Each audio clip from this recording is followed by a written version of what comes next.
বিভিন্ন চাকরির পরীক্ষায় যে স্পেলিং টেস্ট করতে দেয়, ইংলিশ থেকে যে কোশ্চেনগুলো আসে তার মধ্যে একটা টপিক হচ্ছে স্পেলিং টেস্ট। বিভিন্ন ওয়ার্ড দিয়ে দেবে, ভুল 3টে দেবে, একটা সঠিক দেবে, তার মধ্যে বলবে কোনটি সঠিক। তো এর মধ্যে 5টা খুব গুরুত্বপূর্ণ হলো লেফটেন্যান্ট। এই লেফটেন্যান্ট বানানটা খুবই কঠিন, তাই এটা বারবার পরীক্ষায় আসে।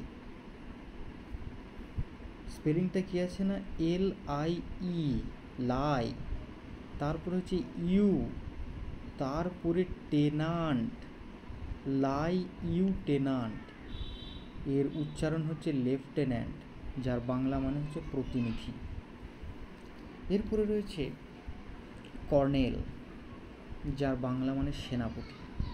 কর্নেল বানানটা হচ্ছে অদ্ভুত, উচ্চারণ হচ্ছে কর্নেল কিন্তু স্পেলিং হচ্ছে কলোনেল, COLONEL।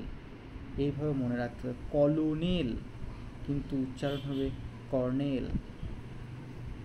এরপরে আছে ডায়রিয়া।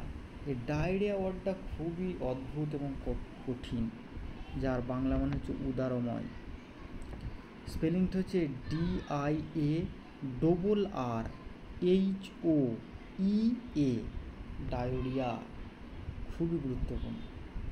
এরপরে যে ওয়ার্ডটা আছে অ্যাক্সিডেন্ট। অ্যাক্সিডেন্টের C, এটা মনে রাখতে হবে, ACCIDENT, যার বাংলা মানে দুর্ঘটনা। আরেকটা আছে অ্যাকোমোডেশন, এটা চেক করতে দেয়, মনে রাখতে হবে C আছে আর M আছে, খেয়াল রাখতে হবে, এটার জন্যই দেয় এটা,